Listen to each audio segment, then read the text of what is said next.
Bom dia, amada igreja. É um prazer estar com os irmãos, mesmo que virtualmente. E nesta manhã de escola dominical, nós queremos estar estudando um pouco da palavra de Deus sobre o tema Quebrando a Maldição. Mas eu gostaria antes de orar ao nosso Deus. Pai querido, Pai amado, nós te bendizemos o nome nesta manhã. Nós te agradecemos pela vida, te agradecemos pelo sacrifício de Jesus na cruz, morrendo por nós. Nós te agradecemos, ó Pai, porque temos a liberdade de abrir a Tua palavra, estudar, meditar e compartilhar esta palavra com os nossos irmãos. Oramos para que em breve nós possamos estar fazendo isso presencialmente, conversando pessoalmente com cada irmão, meu Deus, reunidos como igreja novamente no templo físico. Nós sabemos que nós somos a igreja do Senhor, mas tanta falta nos faz estar presente no templo junto com os amados irmãos em Cristo.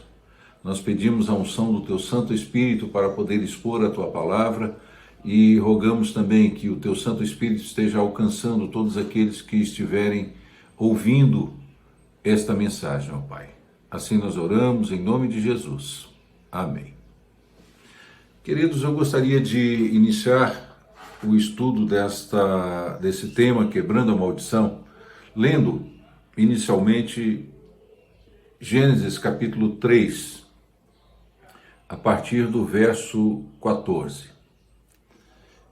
Então disse o Senhor, Deus, à serpente: visto que isto fizeste, maldita és entre todos os animais domésticos, e o és entre todos os animais selváticos. Rastejarás sobre o teu ventre e comerás o pó todos os dias de tua vida. Porém inimizade entre ti e a mulher, entre a tua descendência e o teu descendente. Este te ferirá a cabeça, e tu lhe ferirás o calcanhar. E a mulher disse: multiplicarei sobremodo os sofrimentos da tua gravidez. Em meio de dores darás à luz filhos. O teu desejo será para o teu marido e ele te governará. E a Adão disse: visto que atendestes à voz de tua mulher e comeste da árvore que eu ordenara não comestes, maldita é a terra por tua causa. Em fadigas obterás dela o sustento durante os dias de tua vida.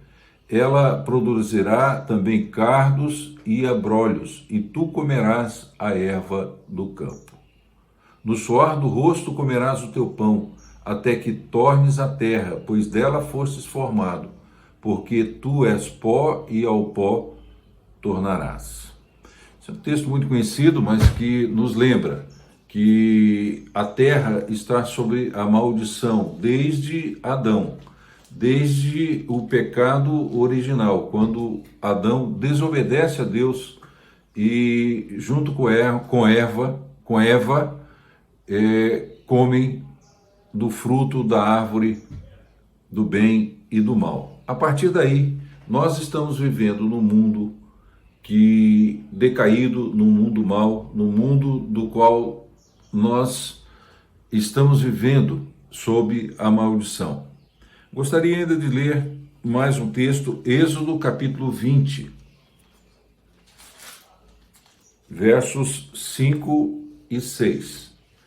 Êxodo capítulo 20, verso 5 diz: não a adorarás, nem lhes darás culto, porque eu sou o Senhor teu Deus, Deus zeloso que visita a iniquidade dos pais nos filhos, até a terceira e quarta geração daqueles que me aborrecem. E faço misericórdia até 1000 gerações daqueles que me amam e guardam os meus mandamentos. Esse é um texto muito usado para falar que Deus castiga os filhos, castiga a descendência nossa. Na verdade, é muito necessário que nós façamos algumas explicações acerca desse texto. A primeira é que esse texto usa uma figura chamada hipérbole, ou seja, ele trabalha com o exagero das palavras para chamar a atenção daquele que está lendo esse texto. É um idiotismo hebraico né, para designar algo intenso e longo, algo muito forte que vai se perpetuar. Mas, então, na verdade, esse texto está dizendo que Deus exerce a punição até a terceira geração, ou seja, a punição é breve, o juízo é breve. Mas a misericórdia do Senhor é longa, ela vai até 1000 gerações, manifestando assim que o desejo de Deus não é punir, mas o desejo de Deus é manifestar a sua bondade. Com base nesses versículos que nós lemos, especialmente esse texto agora de Êxodo 20, versos 5 e 6, algumas pessoas afirmam que as atitudes nossas podem atrair maldições para nós e para os nossos descendentes. Afirmam também que um descendente que nada tem a ver com as atitudes praticadas pelos seus antepassados, ascendentes, ele pode ser afetado de alguma forma pela maldição daquelas atitudes praticadas pelos seus ascendentes. Dizem algumas pessoas que alguns vícios como alcoolismo, drogas, depressão, nervosismo, pornografia, adultério, divórcio, pobreza, perturbações mentais, abusos, vícios, dificuldades são herdadas, ou seja, passam de pai para filho. A maldição se perpetua. Isso nós conseguimos entender quando lemos a palavra de Deus e vimos que a cultura hebraica acreditava dessa forma e a cultura hebraica pensava dessa forma. Isso nós podemos confirmar nas palavras de Jesus em João capítulo 9, versos 2 e 3. Quando Jesus cura um cego e os judeus então perguntam para ele, no verso 2 de João capítulo 9, Mestre, quem pecou, este ou seus pais, para que nascesse cego? E Jesus responde, nem ele pecou, nem seus pais, mas foi para que se manifestasse nele as obras de Deus. Então, Jesus, de uma maneira muito clara, coloca para nós que aquele cego assim o era, para que nele se manifestasse a glória de Deus, e que nem ele pecou e nem os seus pais pecaram. Mas aqueles cristãos, e muitos cristãos acreditam nas maldições, então precisam que essas maldições sejam quebradas, sejam rompidas. Afirmam que é preciso de uma reza forte, de uma oração forte, de uma sessão de descarrego, para que aqueles espíritos malignos que atuam sobre a vida das pessoas, agem sobre a vida, especialmente dos crentes, para que essas maldições sejam quebradas, sejam rompidas. Outros ainda afirmam que temos que buscar os nossos antepassados para pedir perdão pelos pecados deles, fazer cerimônias como a cerimônia da fogueira e outras cerimônias para a quebra da maldição. Mas nós queremos entender um pouco mais sobre isso e queremos saber então por quê, qual é a origem, de onde vem a maldição. Nós já lemos Gênesis capítulo 3, quando a maldição é colocada sobre a terra pela desobediência de Adão e Eva. E nós queremos pensar um pouquinho mais, abrindo as nossas Bíblias em Deuteronômio capítulo 11, versículo 26.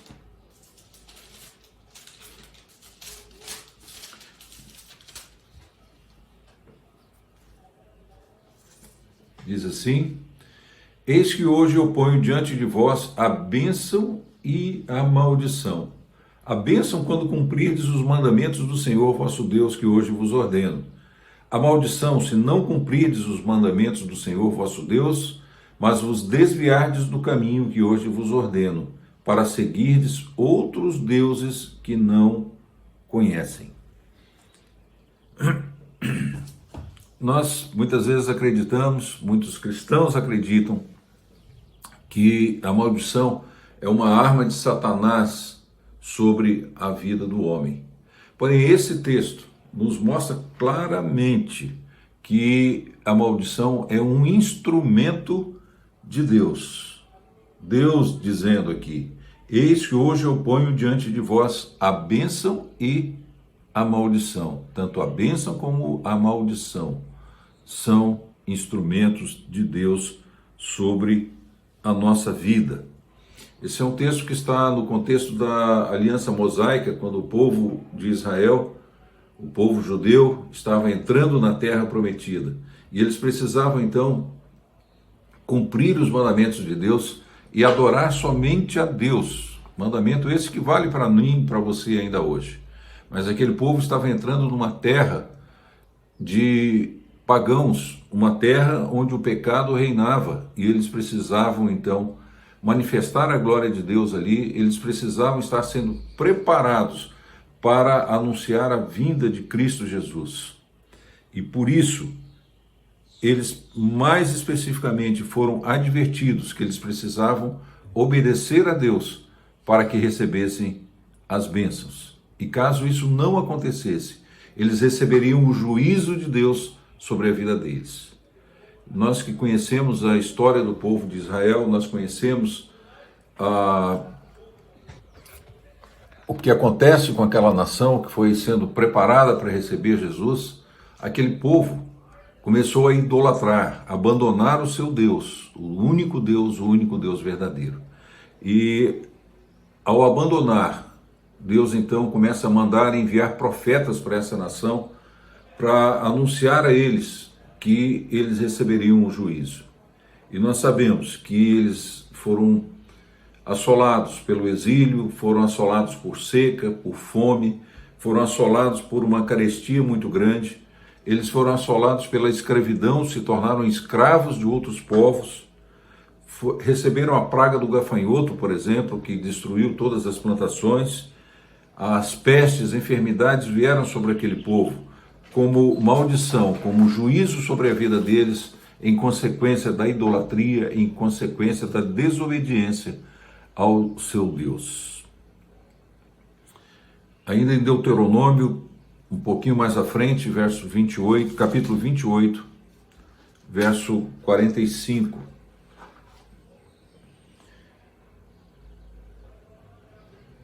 Deus, falando àquele povo, diz: todas essas maldições virão sobre ti, e te perseguirão, e te alcançarão, até que sejas destruído. Porquanto não ouvistes a voz do Senhor teu Deus, para guardares os mandamentos e estatutos que te ordenei. Serão no teu meio por sinal e por maravilha, como também entre a descendência para sempre. Porquanto não serviste ao Senhor teu Deus com alegria e bondade de coração, não obstante a fartura de sempre. Então, nós percebemos aqui que a maldição realmente é uma realidade, a maldição é uma verdade na vida dos homens. E por quê? Por causa de Gênesis capítulo 3, que diz: maldita é a terra por tua causa, por causa da serpente, por causa do pecado, nós vivemos uma terra sob maldição. E o que falar então sobre as questões das maldições pessoais? Vamos fundamentar a nossa palavra em Ezequiel capítulo 18, a partir do verso 2.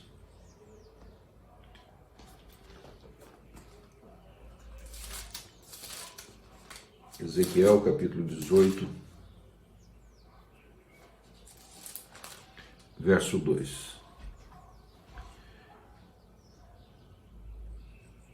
que tendes vós, vós que acerca da terra de Israel proferis esse provérbio dizendo, os pais comeram uvas verdes e os dentes dos filhos é que se embotaram? Tão certo como eu vivo, diz o Senhor, Deus, jamais direis esse provérbio em Israel. Continua no verso 4, eis que todas as almas são minhas, como a alma do Pai, também a alma do Filho é minha. A alma que pecar, esta morrerá. Esse era um provérbio que se dizia em Israel, terra onde havia muitas vinhas, e a uva, quando nós comemos essa uva mais verde, essa uva, ela embota os dentes, embaça os dentes. E aqui nós vemos que esse provérbio dizia que os pais comem as uvas verdes e os dentes dos seus filhos é que ficarão embotados. E qual é a resposta de Deus para esse provérbio?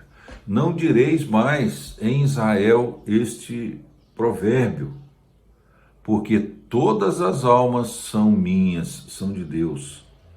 Como a alma do Pai, também a alma do Filho. A alma que pecar, essa morrerá. Ou seja, cada um é responsável pelos seus próprios atos, pelas suas próprias atitudes. O pecado do pai não vai embotar os dentes do seu filho. E também o contrário é verdadeiro. Porque diante de Deus, eu sou responsável pelos meus atos. Você é responsável pelos seus atos. Enfim, cada um de nós é responsável pelos seus atos.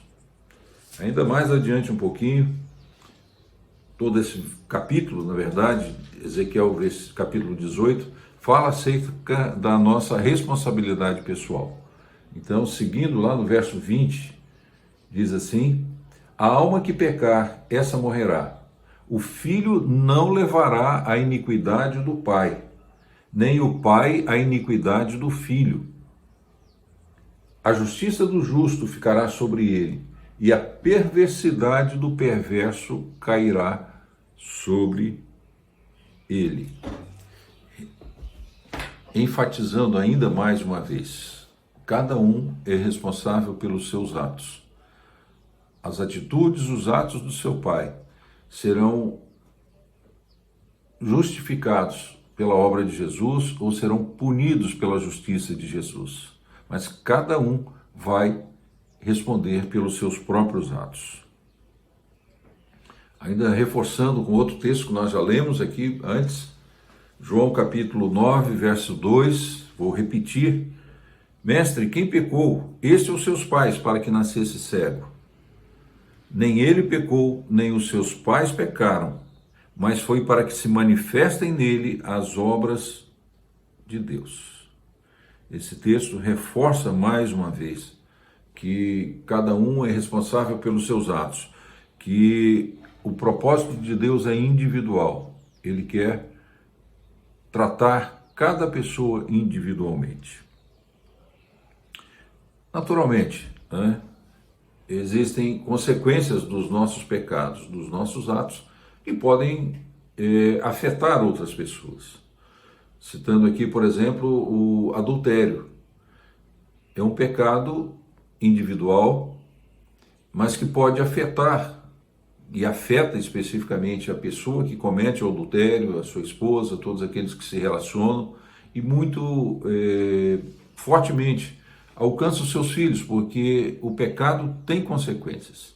Mas não significa que os filhos daquele que adulterou sejam amaldiçoados. Não existe nenhuma comprovação na palavra de Deus que isso aconteça. Mas, ainda reforçando, todo pecado terá consequências. Por exemplo, se uma pessoa bebe em exagero, está em pecado, e ela sai e comete e acaba provocando um acidente, é uma consequência daquele ato que ela praticou. Então, dito isso, tendo entendido que nós vivemos num mundo que jaz no maligno, um mundo que foi afetado pelo pecado de uma forma generalizada, nós queremos ver como é que nós vamos quebrar a maldição, como é que nós vamos interromper a maldição.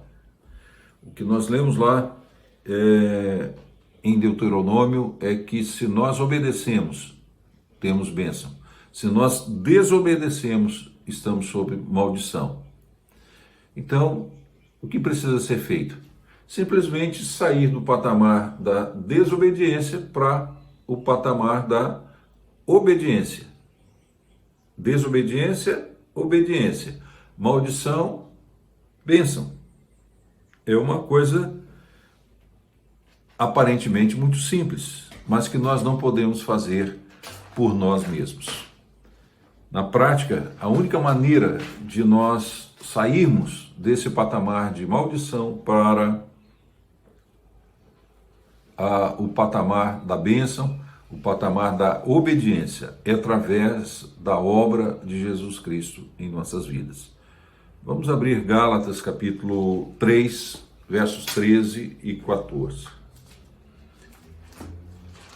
Gálatas capítulo 3, versos 13 e 14. Cristo nos resgatou da maldição, da lei, fazendo-se Ele próprio maldição em nosso lugar, porque está escrito: maldito todo aquele que for pendurado em madeiro, para que a bênção de Abraão chegasse aos gentios e em Jesus Cristo, a fim de que recebêssemos pela fé o Espírito prometido. Aqui está a única maneira de nós quebrarmos a maldição. Na verdade, não somos nós que quebramos a maldição, mas Cristo nos resgatou da maldição da lei, porque Ele se fez maldição em meu lugar, Ele se fez maldição em seu lugar. E quando acontece isso? Isso já aconteceu, Cristo já morreu, Cristo já foi crucificado e recebeu sobre Ele toda a maldição. Mas como é que nós podemos receber isso? O verso 14 explica: para que a bênção de Abraão chegasse aos gentios em Jesus Cristo, a fim de que recebêssemos pela fé o Espírito prometido. Pela fé nós cremos nisso e então recebemos o Espírito prometido. E aí nós somos coparticipantes, participantes com Jesus no seu sacrifício na cruz. O livro de João ainda nos esclarece no capítulo 8, verso 32, e conhecereis a verdade, e a verdade vos libertará. Nós somos libertos pela palavra de Deus, pela verdade implantada em nossos corações através da fé. E aí nós nos tornamos livres. Né? Ainda em João capítulo 8, versos 34 a 36. João, capítulo 8.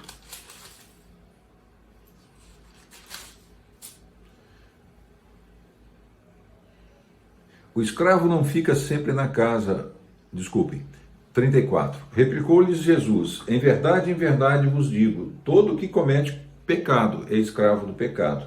O escravo não fica sempre na casa, o filho sim, para sempre. Se, pois, o Filho vos libertar, verdadeiramente sois livres. Através da obra de Jesus, nós nos tornamos filhos de Deus. E o Filho, Jesus amado, Ele nos liberta. E aí nós somos verdadeiramente livres. Quando nós conhecemos a verdade, nós nos tornamos livres da maldição. Então, meus irmãos, não é mais necessário haver cerimônias de quebra de maldição, nós não precisamos de mais nada a não ser da obra de Cristo em nossas vidas. Isso já estava previsto no proto-evangelho, lá no primeiro texto que nós lemos, Gênesis capítulo 3. Já o verso 15 nos traz essa certeza, quando Deus fala para a serpente: porém inimizade entre ti e a mulher, entre a tua descendência e o seu descendente. Este te ferirá a cabeça e tu lhe ferirás o calcanhar. Cristo já esmagou a cabeça da serpente quando morreu na cruz. Ela não tem mais nenhum poder sobre a minha vida. Então, meus irmãos, a vitória nos é dada pela obra de Cristo na cruz. A vitória nos é dada pelo sacrifício de Jesus, né? E quando nós falamos tudo isso, nós ainda continuamos vivendo nesse mundo. Isso nos traz uma dualidade, nos traz uma divisão, porque de um lado nós fomos abençoados, nós somos libertos da escravidão do pecado. Nós recebemos a bênção de Abraão, como está aqui em Gálatas. Mas por outro lado, nós continuamos vivendo nessa realidade de um mundo que está debaixo da maldição. Só que haverá um dia em que também essa maldição sobre o mundo acabará. Nós lemos em Apocalipse capítulo 22, versos 3 e 4. Apocalipse 22, 3 e 4.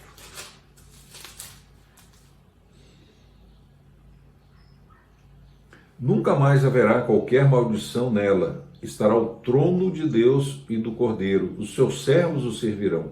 Contemplarão a sua face e na sua fronte está o nome dele. Então já não haverá noite, nem precisarão eles de luz de candeia, nem da luz do sol, porque o Senhor Deus brilhará sobre eles e reinarão pelos séculos dos séculos. Nunca mais haverá qualquer maldição. E quando isso acontece, quando Jesus voltar, aí nós teremos novos céus e nova terra e poderemos contemplar a Deus face a face. Esta é uma realidade que nós precisamos tomar posse dela. Nós já somos libertos, mas ainda vivemos nesse mundo de maldição. Mas cremos que Jesus virá para também transformar essa terra e acabar com toda a maldição que existe sobre ela. Nós vivemos essa dualidade, nós vivemos essa realidade em nossas vidas, mas Deus quer que nós estejamos vivendo num processo de santificação, num processo de separação para Ele, né? E na prática, nós precisamos ver como isso acontece. Muitos cristãos ainda vivem como se não tivessem conhecido a Cristo. E, na verdade, as nossas igrejas ainda estão sendo frequentadas por pessoas que não o são de verdade, que não são verdadeiros cristãos, que ainda não aceitaram Jesus. Mas se nós aceitamos a Jesus, nós temos que fazer uso dos recursos que Deus nos dá, daquilo que Ele já fez por nós, né? Nós não precisamos praticar cerimônias de quebra de maldição, porque a maldição já foi quebrada, já foi destruída, a serpente já foi esmagada, né? O que nós precisamos é ouvir o que Gálatas 5:25 nos diz. Se nós vivemos no Espírito, nós devemos que andar também no Espírito. Ainda Gálatas diz que nós fomos resgatados da obra da maldição pela obra de Cristo. Jesus Cristo nos tem abençoado com toda a sorte de bênção espiritual nas regiões celestiais. Isso está lá em Efésios capítulo 1, verso 3. Nós precisamos então, meus irmãos, pela fé, crer na obra de Jesus por nós, crer que Ele já quebrou essa maldição, crer que apesar de viver nesse mundo tenebroso, Deus nos deu o seu Espírito Santo, que habita em mim, que habita em você. E nós precisamos nos colocar diante dele e nos entregarmos completamente para sairmos do patamar da desobediência para o patamar da obediência. E finalizando, eu gostaria de dizer para os irmãos que nenhuma maldição está sobre você. Lembrando um texto que nós encontramos lá em Provérbios, capítulo 26, verso 2. Como o pássaro que foge, como a andorinha no seu voo, assim a maldição sem causa não se cumpre. Se nós estamos na presença de Deus, o Espírito Santo de Deus habita em nossa vida, nenhuma maldição vai nos alcançar. Reforço com o texto de Números, capítulo 23, versos 7 e 8. Diz assim: contra Jacó não vale encantamento nem adivinhação contra Israel. Nós somos propriedade exclusiva de Deus. Nós somos lavados e purificados pelo sangue de Jesus. Então, sobre as nossas vidas, não cabe encantamento. Sobre o povo de Deus não vale encantamento. Tudo aquilo que disserem contra nós, com maldição, já foi derrotado na cruz de Cristo. A cabeça da serpente já foi esmagada.